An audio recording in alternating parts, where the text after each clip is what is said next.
പന്തല്ലൂരിൽ ഇന്നലെ 3 വയസ്സുകാരിയെ പുലി കടിച്ചു കൊന്ന സംഭവത്തിൽ കടുത്ത പ്രതിഷേധമാണ് ഇപ്പോഴും ഉയരുന്നത്. ഉപ്പട്ടിയിൽ അന്തർ സംസ്ഥാന പാത ജനങ്ങൾ ഉപരോധിച്ചുകൊണ്ടിരിക്കുകയാണ്. രാവിലെ മുതൽ തുടങ്ങിയ ഉപരോധം ഇപ്പോഴും തുടരുകയാണ്.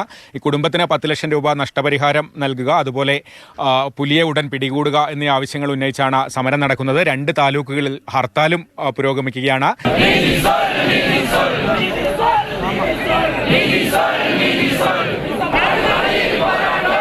ഇന്നലെ പുലിയുടെ ആക്രമണം ഉണ്ടായ പ്രദേശത്തിന് അടുത്താണ് ഇപ്പോൾ നിൽക്കുന്നത്. ഇവിടുത്തെ ആളുകൾ ഇന്ന് കൂടി പുലിയെ നേരിൽ കണ്ടു. വനംവകുപ്പ് ഇപ്പോഴും പുലിയെ പിടിക്കാനുള്ള ശ്രമങ്ങൾ തുടരുകയാണ്. നിങ്ങൾ എവിടുന്ന കണ്ടത്?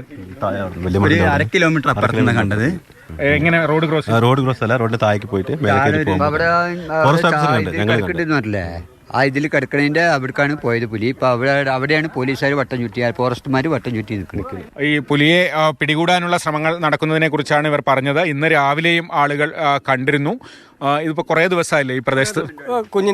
കുഞ്ഞിനെ കൂട്ടിയിട്ട് 2 ആളാണ്. ആദ്യം ഒരു പെണ്ണിനെ പിടിച്ചു, പിന്നെ 2 കുഞ്ഞിനെയും പിടിച്ചു, പിന്നെ 2-3 ആൾ പെർക്കേറ്റ് ഇവിടെ ഇരിക്കുന്നുണ്ട്.